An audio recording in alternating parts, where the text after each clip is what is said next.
It is a major disaster. उसमें एक छोटी चीज़ नहीं है, ये एक इतनी बड़ी दुर्घटना और इतने सारे लोगों को का इन्वॉल्वमेंट था। ये सारे लोग इसमें सिर्फ इसी फोकस के साथ लगे रहे कि कैसे लोगों को की जान बचाई जाए और उनको जल्दी से जल्दी हॉस्पिटल पहुंचाया जाए। और जो हमारे डॉक्टर्स वहाँ पे पहुंच गए थे, लोकल डॉक्टर्स, डिस्ट्रिक्ट के डॉक्टर्स पहुंच गए थे, वो फर्स्ट एड वहाँ पे करके एंड इमीडिएटली जो भी इंजर्ड थे उनके लिए जो साधन मिला, जो फर्स्ट अवेलेबल साधन मिला, उससे लोगों को मूव करना शुरू कर दिया। एम्बुलेंसेस तो उसके बाद आई, पर लोगों को इस हिसाब से निकालना और मूव करना शुरू हो गया। ये पूरा बचाव और इसका कार्य पूरी रात चलता रहा। सुबह तक 3 तारीख की सुबह तक जब सारे वरिष्ठ अधिकारी भी पहुंच गए वहां पे, मंत्री जी खुद पहुंच गए, भी ये काम चलता रहा। और करीब दोपहर के 2 बजे के करीब जितने भी लोग उसमें या तो फंसे थे या जिस भी तरह से थे उनको निकाल लिया गया। ये काम जब कंप्लीट हो गया, हर तरह से इंश्योर कर लिया, डिस्ट्रिक्ट एडमिनिस्ट्रेशन ने भी, लोकल पुलिस ने भी ये कंफर्म किया कि यहाँ पे अब कोई व्यक्ति इसमें नहीं है, तब उसके बाद रेस्टोरेशन का काम शुरू हुआ। इसलिए रेस्टोरेशन में अभी समय लगेगा। रेस्टोरेशन में भी बहुत बड़ा काम है क्योंकि यहाँ पे ट्रैक वगैरह सब कुछ एकदम डैमेज हो गया। जो OHE के पोल जिसपे कि बिजली के तार चलते हैं वो सब कुछ डैमेज्ड है, तो वो रेस्टोरेशन का काम चलता रहा। उसके बाद पूरी रात मंत्री जी खुद वहाँ पे उसको सुपरवाइज करते रहे सीनियर ऑफिसर्स के साथ। हमारे रेलवे बोर्ड के चेयरमैन साहब और हमारे मेंबर इंजीनियरिंग जो हैं वो खुद, और मेंबर रोलिंग स्टॉक, सब लोग वहाँ पर रहे, जनरल मैनेजर्स, DRMs, सब लोग वहाँ पे। अपार्ट फ्रॉम हमारी टीम्स जो कि लेबर, सारा टेक्निकल टीम्स, सारे मटेरियल जो चाहिए रिप्लेस करने के लिए, सब लोग वहाँ पे मोबिलाइज होते रहे। सारी रात वो गाड़ियाँ भी शटल की तरह से चलती रहीं और वो सामान वहाँ पे पहुँचा के अभी आप देख ही रहे हैं कि रेस्टोरेशन का काम बहुत तेज़ी से चल रहा है। शायद शाम तक 8-8 बजे तक हमको एक लाइन मिलने की उम्मीद है। हो भी सकता है कि अगर काम ठीक चला तो दोनों लाइनें इस लायक हो जाएंगी कि कुछ गाड़ियाँ निकल सकें, धीमी गति से निकल सकें। सर नहीं, I am talking about the main line. पहले मेन लाइन देंगे क्योंकि गाड़ियाँ निकलने लगे, उसके बाद फिर आगे देखेंगे। एक मिनट, हम सारे सवाल, रुक जाइए। मुझे दो चीजें और बतानी है, बस 2 चीजें और बतानी है। ये तो हुआ रेस्टोरेशन का काम। उसके बाद जो इंजर्ड है उनके बारे में मुझे कुछ कहना है। आप लोगों के माध्यम से भी मैं ये सबको कहलवाना चाहती हूँ, हमारी एक सिंपल हेल्पलाइन नंबर है 139। 139 हमने सब जगह अलग अलग स्पेशल हेल्पलाइन नंबर्स खोल दिए, हर जगह हेल्प डेस्क खोल दिए, हर स्टेशन पे जो भी कनेक्टेड स्टेशंस हैं वहाँ पे हेल्प डेस्क खुली हुई है, वहाँ पे ऑफिसर्स बैठे हुए हैं लोगों की, रिलेटिव्स की मदद करने के लिए। हम लोग खुद पूरी रात यहाँ पे 36 घंटे से हमारे, मैं पर्सनली तो यहाँ पे 36 घंटे रही हूँ, उसके अलावा बाकी लोग जो हैं वो शिफ्ट ड्यूटी पे आते रहे हैं। हमारा एक वॉर रूम है, वो हम आपको दिखाएंगे, वहाँ से हम सारा कोऑर्डिनेशन कर रहे थे यहाँ से, जो कि दूसरी एजेंसीज के साथ चाहिए, पैसेंजर्स के साथ चाहिए, जो इंजर्ड है उनके साथ चाहिए, उनके रिलेटिव्स के साथ चाहिए, उनके नेक्स्ट ऑफ किन के साथ चाहिए। तो वो हम आपके माध्यम से फिर अपील करना चाहते हैं, हम ये इन्फॉर्मेशन सबको पहुंचाना चाहते हैं जो भी परेशान है इस सिचुएशन में। 139 एक सिंपल नंबर है, उसको कॉल करें। वहाँ पे हमारे ऑफिसर्स बैठे हैं, वहाँ पे कोई कॉल सेंटर के ऊपर हमने नहीं सिर्फ काम छोड़ रखा है कि वो जो आपको 1 घंटे कहेंगे और कहेंगे कि अब आप ये नंबर डायल करिए, अब वो नंबर डायल करिए, या आप इससे कॉन्टैक्ट करिए और हमें नहीं पता, हम बताएंगे आपको। इस तरह की चीज़ से हमने इसको निकाल के हमारे सीनियर ऑफिसर्स वहाँ पे बैठे हुए हैं जो कि खुद एक एक कॉल का जवाब दे रहे हैं और जितनी मदद हो सकती है लोगों को कनेक्ट करने की वो हम कोशिश कर रहे हैं। इसमें अगेन आपके माध्यम से मैं सब पब्लिक को ये कम्युनिकेट करना चाहूँगी कि किसी के भी अगर कोई relatives, friends, anybody known to them अगर इसमें फंसे, इसमें अफेक्ट हुए हैं, प्लीज़ कॉल 139। हम उनको बालासोर जहाँ के हॉस्पिटल्स में लोग हैं, भुवनेश्वर जहाँ पे हॉस्पिटल्स में लोग हैं, वहाँ तक हम उनको पहुँचाएंगे। हम उनकी journey, we will take care of their journey, we will take care of connecting them to their loved ones, their friends जो भी इसमें इंजर हुए हैं।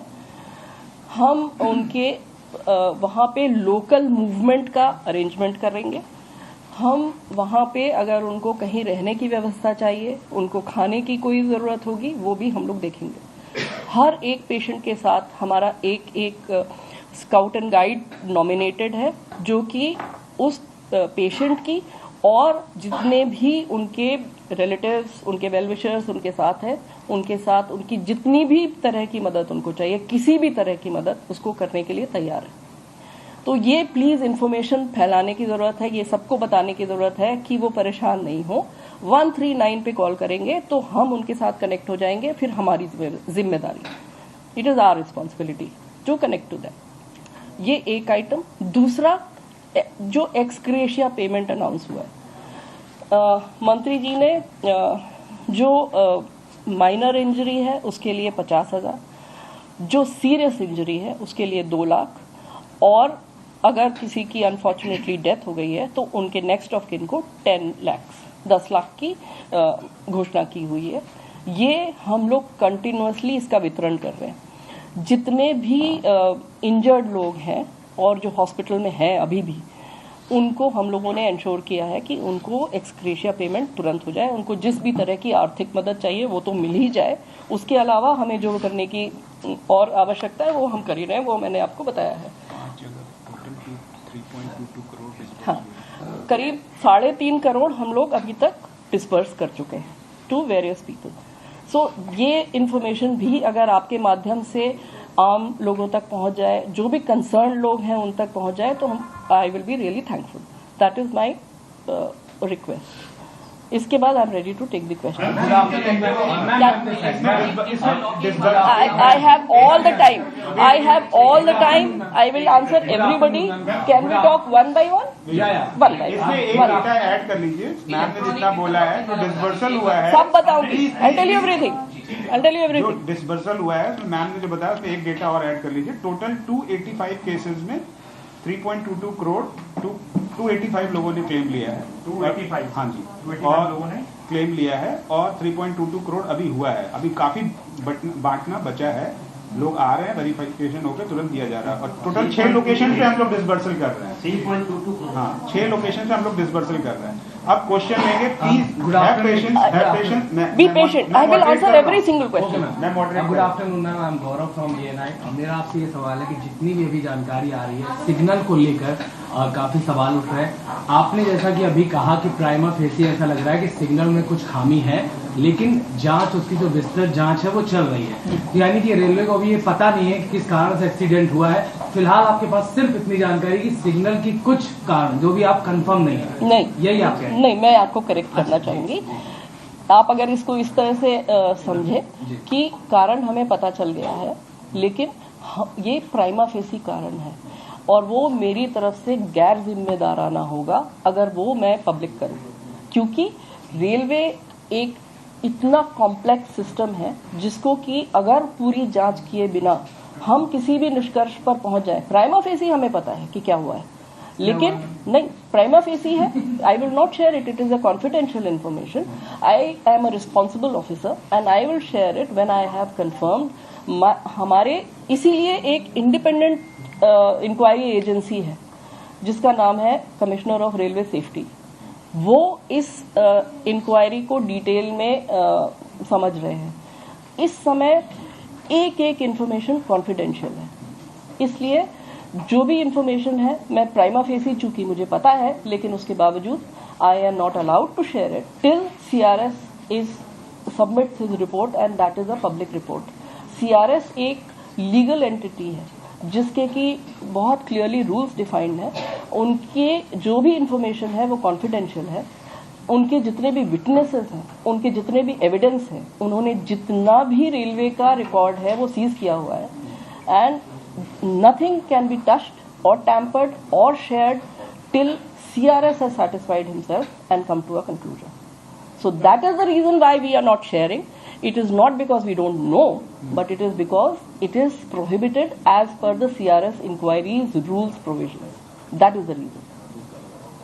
मैम कोरोमंडल जब मेन लाइट पे जा रही थी तो उसके बाद वो क्या नाम है अपलाइन में कैसे गई? सिग्नल था अपलाइन में जाने के लिए या उसका रेल ट्रैक चेंज करके उसको भेजा गया उसे? That is exactly what we are trying to identify. Prima facie हमें कुछ जानकारी पता चली है जिससे कि हमें लगता है कि सिग्नलिंग में कुछ गड़बड़ हुई है, लेकिन जैसा मैंने इनको बताया, हम डिटेल आपके साथ तभी शेयर कर पाएंगे जब CRS साहब अपनी इंक्वायरी सबमिट करेंगे. ये अभी एक क्वाजी लीगल प्रोसेस में चला गया है. CRS has the powers of a जज, एंड जैसा आप जानते हैं किसी भी लीगल केस में if the matter is sub judice you can not discuss the details with public. So that is the only reason. एक क्वेश्चन बहुत लंबा That है, आप is- बताइए. चेंज इन इलेक्ट्रॉनिक इंटरलॉकिंग का मतलब क्या है और ये इससे क्या हुआ है? क्या उन लोगों की पहचान हो गई जो इसके लिए रिस्पॉन्सिबल है? एक मिनट, ये एक्सपर्ट हमारे साथ हैं, सर हैं. सर पहले इंटरलॉकिंग के बारे में बता देंगे, फिर इलेक्ट्रॉनिक इंटरलॉकिंग के बारे में बता देंगे, और फिर जो केस से रिलेटेड है वो वापस हम लोग हम बताएंगे. रिस्पॉन्सिबल है सब्जेक्ट सर बता देंगे.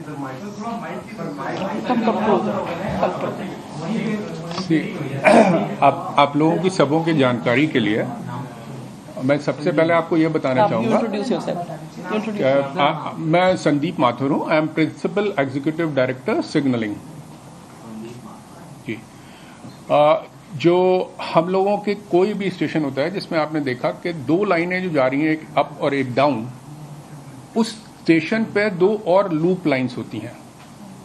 तो उस मेन लाइन पे अगर सीधा ट्रेन को चलना है तो कोई इशू नहीं है, बट अगर लूप लाइन में हमें ट्रेन को ले जाना है तो एक पॉइंट होता है जो कि इसमें आपको दिखाया हुआ है नक्शे में, उसके ऊपर तो उस पॉइंट को हमें ऑपरेट करना होता है जिससे वो आगे पीछे ट्रेन सीधी जाएगी या लूप में जाएगी. दूसरी चीज हम लोगों को ये डिटेक्ट करना होता है कि वो आगे की जो ट्रैक है वो ऑक्युपाइड है या अनऑक्युपाइड है. तो दो चीजें हो गई बेसिकली, एक पॉइंट और एक ऑक्युपेंसी ऑफ ट्रैक.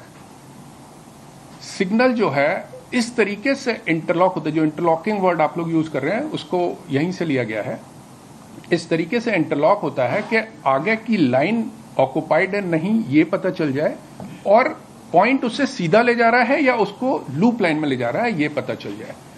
तो जब पॉइंट सीधा ले जा रहा है और आगे का ऑक्युपाइड नहीं है तब वो सिग्नल ग्रीन होता है, और जब पॉइंट लूप में ले जा रहा होता है उसे और लूप लाइन क्लियर है तब वो सिग्नल येलो होता है और उसका रूट दिखाते हैं कि ये दूसरे रूट पे ले जा रहा है.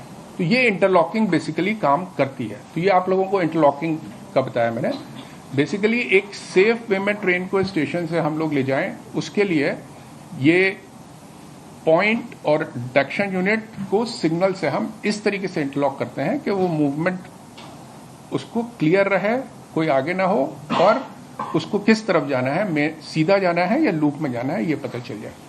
और ये इलेक्ट्रॉनिक क्यों कहलाती है? ये दो तरीके से हम लोगों की इलेक्ट्रॉनिक भी हो सकती है ये, और नॉन इलेक्ट्रॉनिक भी हो सकती है. इस पर्टिकुलर स्टेशन पे इलेक्ट्रॉनिक इंटरलॉकिंग थी. जब ये इंटरलॉकिंग हम किसी कंप्यूटर बेस्ड सिस्टम से हम लोग करते हैं, वो उसमें ये डिफाइन हो जाता है कि आगे का ट्रैक ऑक्युपाइड है या नहीं, वो हम इलेक्ट्रॉनिकली पता करते हैं और उसमें आपस में इंटरलॉकिंग करते थे, तब इलेक्ट्रॉनिक इंटरलॉकिंग कहलाती है. और कई जगह पे हम लोग रिलेज से ये इंटरलॉकिंग करते हैं, और कई जगह पे अभी भी कुछ स्टेशन पे, कहीं पे नहीं कहूंगा, अभी सिर्फ आउट ऑफ 7,000 स्टेशन, कुछ 100 स्टेशन पे लीवर्स के थ्रू हम ये लोग इंटरलॉकिंग करते हैं. तो ये इंटरलॉकिंग है, और इस पर्टिकुलर स्टेशन पे इलेक्ट्रॉनिक इंटरलॉकिंग थी. मतलब कंप्यूटर बेस्ड है, कंप्यूटर बेस्ड है. और जो लोग इसके लिए रिस्पॉन्सिबल है क्या उनको चिन्हित कर लिया गया है, उनको पहचान हो गई है? I answer that. क्या टैंपर भी हो सकता है? मैं बताती हूँ आपको. सिग्नल था पहले ग्रीन पे. And just supplementing this question, can there be a malfunction in this? And how is it possible if it can be a malfunction or not? Let us answer both the questions. One, it is supposed to be tamper proof. It is supposed to be error proof. उसका exact word बता देता हाँ, हूँ. बताओ. It is called as fail safe system. मतलब it will fail on a safer side. ठीक है, अगर फेल भी हो गया तो सिग्नल लाल हो जाएगा, मतलब गाड़ी रोक दो बेसिकली. अगर फेल हुआ तो उसमें फेल सेफ सिस्टम है. फेलियर कंप्यूटर समझता है, लॉजिक समझता है, और उसको डिटेक्ट करेगा अगर कि यहाँ पे कोई फेलियर है, तो वो सारे सिग्नल लाल हो जाएंगे, फेल सेफ हो जाएगा और गाड़ियां बंद हो जाएंगी कि पहले आप रुक जाइए, लेट अस चेक क्या प्रॉब्लम है, तभी आप आगे जाइए। तो ये फेल सेफ सिस्टम है as far as the tampering and the error part of it is concern. But however, as it is being suspected, there was some kind of a problem in the system. Whether it was a physical error, कि मान लीजिए मैं आपको सिर्फ मैं इस particular case के संदर्भ में नहीं बता रही हूँ, अगर possibilities of what can go wrong, supposing किसी व्यक्ति ने वहां पे आसपास कुछ खोद दिया बिना ये देखे कि वहां पे केबल जा रहे हैं कि नहीं जा रहे हैं, कुछ अगर काट दिया, अक्सर देखेंगे आपकी कुछ काम चल रहा है, रोड बन रही है, कुछ हो रहा है, पेवमेंट बन रहा है, और अगर बिना उसने जानकारी के, बिना उचित परमिशन के वहां पे काम किया, पॉसिबल है कि केबल कट जाए या इस तरह की चीजों से प्रॉब्लम आ सकती है सिग्नलिंग में, या किसी ने उसमें कुछ मतलब कोई शॉर्ट सर्किट हो गया, या कहीं ज्यादातर ऐसी चीजें होती नहीं है, नॉर्मली इस तरह का नहीं होता, बट एक मशीन है ये, चाहे वो इलेक्ट्रॉनिक मशीन हो चाहे मैकेनिकल मशीन हो, कोई भी मशीन फेलियर प्रोन होती है। एक मतलब 99.9% कोई फेलियर नहीं होगा, पर एक 0.1% चांस मशीन में फेलियर का होता है, तो वो पॉसिबिलिटी तो हमेशा ही है हर तरह के सिस्टम में। हाँ, इधर आकाश सर, ये आकाश की पहचान हो गई है क्या? जो आपका एक क्वेश्चन हो गया, प्लीज वन क्वेश्चन फोकस। वही क्वेश्चन था उसका सवाल, वो मैं बता देती हूँ, वो लोगों की पहचान प्राइमा फेसी हो गई है, लेकिन हम आपके साथ CRS इंक्वायरी के बाद ही शेयर करेंगे। Ma'am, I know that detailed investigation is underway, but the question is, as far as I know, there are several conditions that need to be fulfilled for the interlocking and the signaling. Right. The question is whether the train went on to loop line when the signal was given for the up line. If yes, then whether it derailed first and then dashed into the goods train, or first it dashed into goods train and then got derailed. Yes, that is a very good question. That is exactly what we have been trying to identify. ठीक है, नहीं आप सुनिए, you please have a little patience. I'll explain in detail. ये हादसा हो गया, उसके बाद हम लोगों ने सब उसमें इन्वेस्टिगेट करना और समझने की कोशिश शुरू की। ठीक है, एक बार हादसा हो गया, आपने सबने तस्वीरें देखी हैं, कुछ लोगों ने शायद फिजिकली भी देखा हो कि वहां पे क्या हालत है सिचुएशन। एक एक पटरी उखड़ गई है, एक एक पॉइंट उखड़ गया है, गाड़ियां डिब्बे सब एक के ऊपर अगल बगल यहाँ वहां छितराए हुए हैं। इसलिए ये भी कहना कि पॉइंट क्या मेन लाइन के लिए सेट था कि लूप लाइन के लिए सेट था, वो भी एक आसान जवाब नहीं है वो लेकिन उसका जवाब मिल जाएगा, वो जवाब CRS इंक्वायरी में निकल के आ जाएगा। Ma'am, just an additional question. Ma'am, point number 17 was the point, right? Right. It was said in the preliminary inquiry that signal was given and then was taken back. It is not possible technically, No, right? no. That's not a preliminary inquiry. I don't know आपसे किसने वो share किया है। वो data logger का input जो कि एक मैटर ऑफ रिकॉर्ड है, वो हम सबने देखा है, मैंने देखा है पर्सनली, हमारे सिग्नल के एक्सपर्ट ने देखा है, हर आदमी ने देखा है जो कि यहाँ के रेलवे का इंचार्ज है। There is no defect in the logic of the signal that was observed, right. केवल एक सवाल केवल समझने के लिए पूछ रहा हूँ, कोरमंडल डिरेल हुई पहले या इसने हिट किया है? ये हमें यही जानकारी CRS इंक्वायरी से निकलेगी, क्योंकि वही मैं फिर से दोहराऊंगी कि इन्फॉर्मेशन अब हम उसको एक तरह से उसको एज अ डिटेक्टिव उसको समझने की कोशिश कर रहे हैं कि क्या हुआ होगा, क्योंकि वहां पे इतना बड़ा हादसा हो गया है कि वो ग्राउंड सिचुएशन पूरी खत्म हो चुकी है, सारे ट्रैक उखड़ गए हैं, सारे पॉइंट उखड़ गए हैं, सारे केबल उखड़ गए। हमारे पास एक डिजिटल रिकॉर्ड है, हमारे पास डिजिटल रिकॉर्ड है जो कि कोई एरर नहीं दिखाता है इस मूवमेंट में, पर हादसा हुआ है, सो दैट मीन्स कि something really went wrong. Preliminary we know what went wrong, what possibly went wrong, but as again I am repeating, because it is under CRS inquiry, I am not at liberty to share it, but just be patient, we will be able to share it with you with all the details very soon with specific responsibility. एक question please, one question. clarify clarify why everybody is talking so much about Kavach? Because it's everywhere on Yes, social media. we must. Could you please clarify for the layman Yes. what role does Kavach have in this accident, or it doesn't have any role? Please clarify. I'll do that. एक कवच के बारे में भी मैं आप लोगों को सबको समझाना चाहूंगी कि सबसे पहली चीज जो कि we should be proud of कि ये एक इंडिजिनस डेवलपमेंट है. ये भारत का अपना बनाया हुआ सिस्टम है जो कि एक एंटी कोलिजन सिस्टम है. We are very very proud of this and we hope that tomorrow we will be able to export it to the rest of the world. पहली चीज. दूसरी चीज, चूंकि ये एक इंडिजिनस सिस्टम है और ये सेफ्टी रिलेटेड है और ये ट्रेन्स की सेफ्टी जिसमें कि लोग आते जाते हैं, माल आता जाता है, इसलिए इसकी टेस्टिंग बहुत रिगरस होती है. इसमें हमने हर तरह की टेस्टिंग करी है और जब हम लोग इससे सेटिस्फाई हो गए कि ये बिल्कुल ठीक है और खरा है और ये सेफ है, इसमें इस लेवल की टेस्टिंग की गई कि मंत्री जी खुद उसमें ट्रेन में चले और दूसरे डायरेक्शन से एक और ट्रेन लाई गई और ये चला के देखा गया कि फुल स्पीड पे भी गाड़ी पे ब्रेक लगता है. So that is the level of testing we have done. That is the level of involvement that has been there at even the topmost level. After we were satisfied that this is now a technology that we can proliferate all over the country, then let me explain that what does it involve? It involves putting these devices all along every single track of Indian Railways. And I hope you people know how many kilometers of track does Indian Railway have. Okay, so physically putting these devices along the track is going to take some time. We need some time. Secondly, every single locomotive has to be equipped to read the signals from those devices.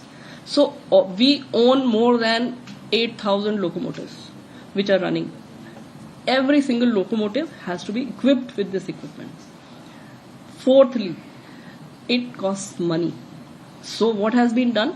Because we know that this is a device that we need on top priority to make safe rail journeys safe, it has been sanctioned as a priority work on Indian Railways. The money has been sanctioned and it has been made available in the budget. Kitna amount hai? Can we share the amount? 13,000 crore for 34,000 route kilometers. So first we decided that we will identify priority high speed sections, and for that alone more than 13,000 crore has been sanctioned for proliferation.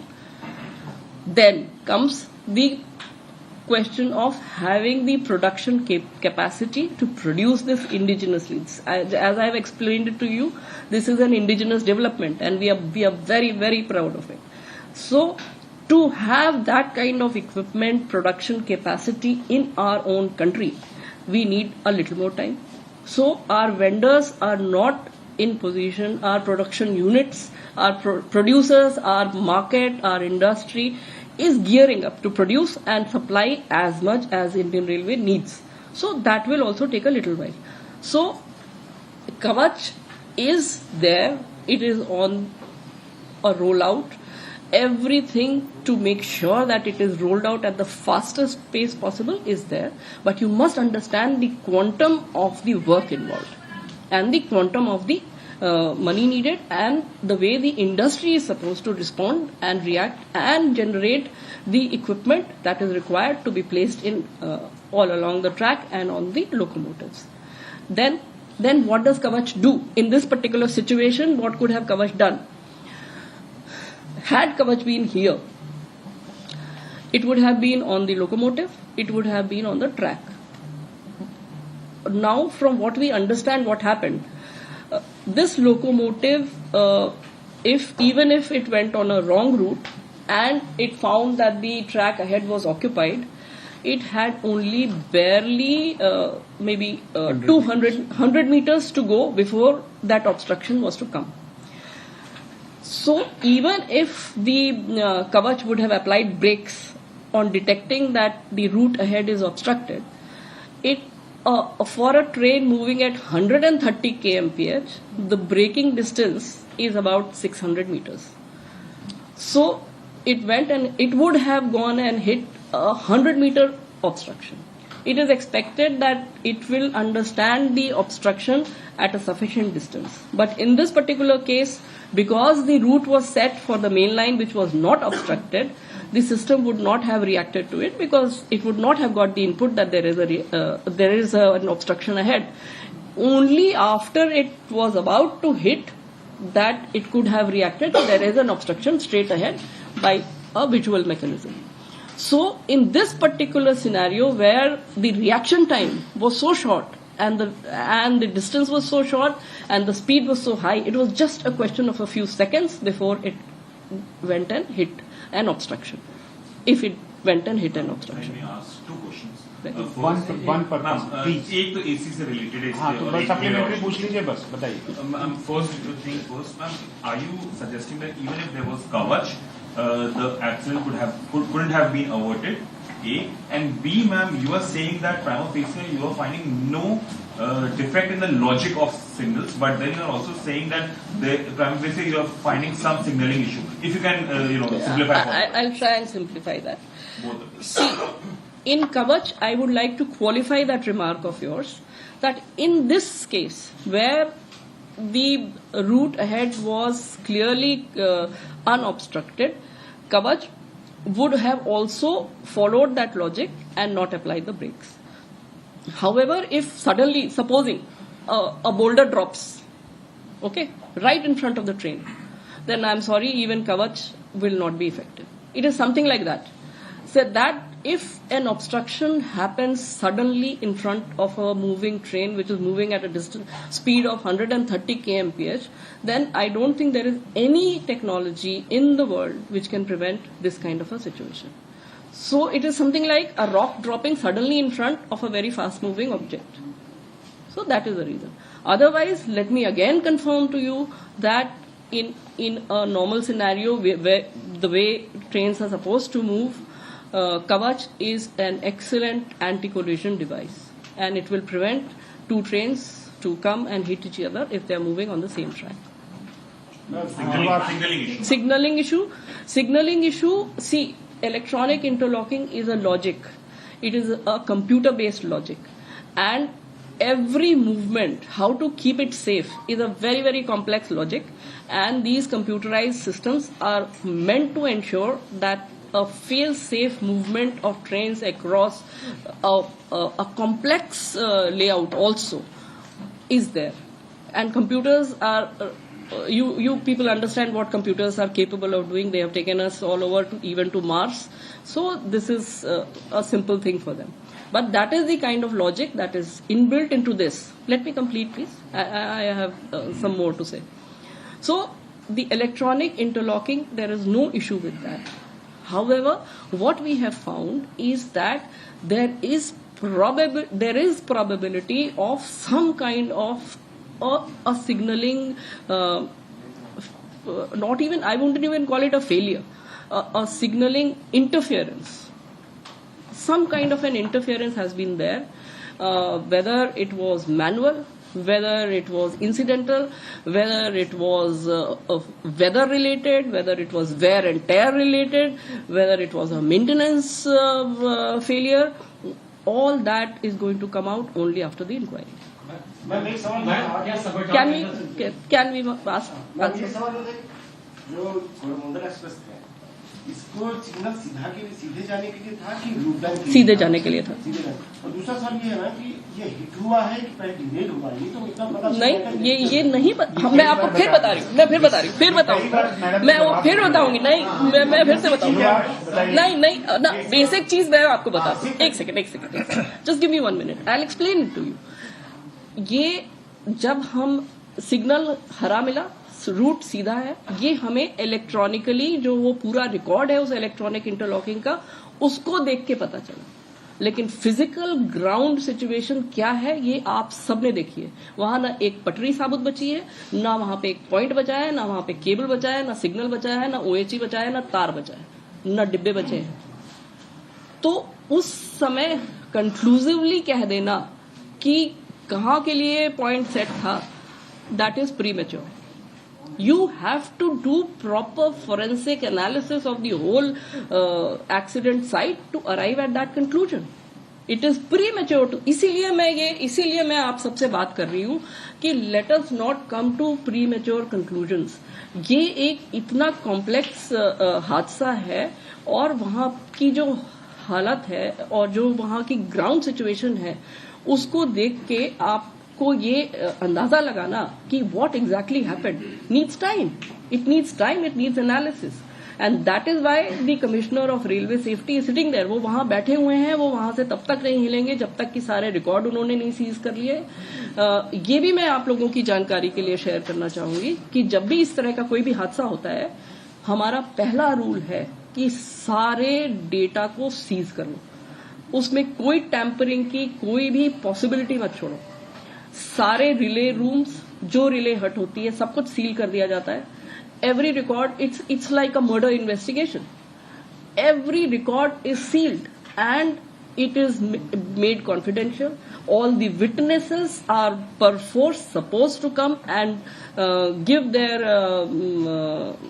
bayan in front of the CRS. It's a court of law. And जहाँ पे कि ये inquiry बैठी हुई है और वहाँ पे अगर आप पता करेंगे इस तरीके का एविडेंस की एनालिसिस, एविडेंस एक्सपर्ट्स की एनालिसिस, विटनेसेस के स्टेटमेंट्स, सब कुछ जा रहा है उसमें। एंड ग्राउंड में क्या है, वहां की पटरी किस हालत में पाई गई, वो कैसे टूटी है, उसके जो टूटने का एंगल है वो क्या बताता है कि वो पॉइंट किधर सेट था, इस लेवल की इंक्वायरी होती है। इसलिए यहाँ पे बैठ के हम किसी कंजेक्चर के बेसिस पे या हमें जो पसंद आया उसकी बेसिस पे तो हम लोग कुछ भी नहीं कह सकते।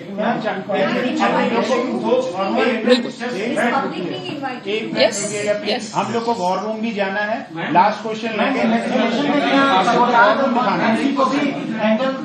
You tell me his question once again. Iनको address him. He will pick up the question. मेरा एक ही क्वेश्चन है, ट्रेन की ग्रीन सिग्नल था ऑफ लाइन, तो क्या ह्यूमन इंटरवेंशन से ग्रुप लाइन में डाला जा सकता है? नहीं। चलिए हो गया। अब उधर से एक बोल Ma'am, is something interference angle? I'm not going to ask what's found, but has the angle of sabotage been ruled out as of now? No, nothing is ruled out. And secondly, ma'am, in the preliminary investigation, Minister has said that it has been identified. After several of these incidents like Gaisel, we've seen that the accused are found absconding. Has there been any surety on ensuring custody of these people who've been identified in the preliminary investigation? इस case में there is nobody who's absconding. बस आप लोग देखिए war room दिखाने के लिए अच्छा, just one last question, no, sorry. One last question. मेरा सवाल है, हाँ, ली जा रही। Home Ministry is with us. Not NIA. Home Ministry is with us. Sorry. As far as passengers are concerned, a lot of them in the general bogies might not have PNR numbers. Will they have trouble claiming ex gratia? No. It's absolutely clear. Ticket is not required. If they were on the train, whether with a valid ticket or without a valid ticket, we cannot ascertain, because after this kind of an incident, even a person traveling with a valid ticket will not have it on his person. Last question. One last question. We'll share that data with you. Yes, you people must ask this. कि हमारे जो locomotive pilots थे उनकी क्या हालत है, हमारा जो स्टाफ था उनकी क्या हालत है। तो लेट मी टेल यू, जब ये घटना हुई उसके करीब 15 मिनट में मुझको पर्सनली इन्फॉर्मेशन आ गई। यहाँ जो अभी हम लोग चलेंगे डिजास्टर वॉर रूम जो है, जहाँ पे हम ऐसे जगह पे असेंबल हो जाते हैं, सब लोग आ जाते हैं, वहां से हम लोगों ने जो ड्राइवर था कोरोमंडल का उससे बात की, उससे पर्सनली बात की।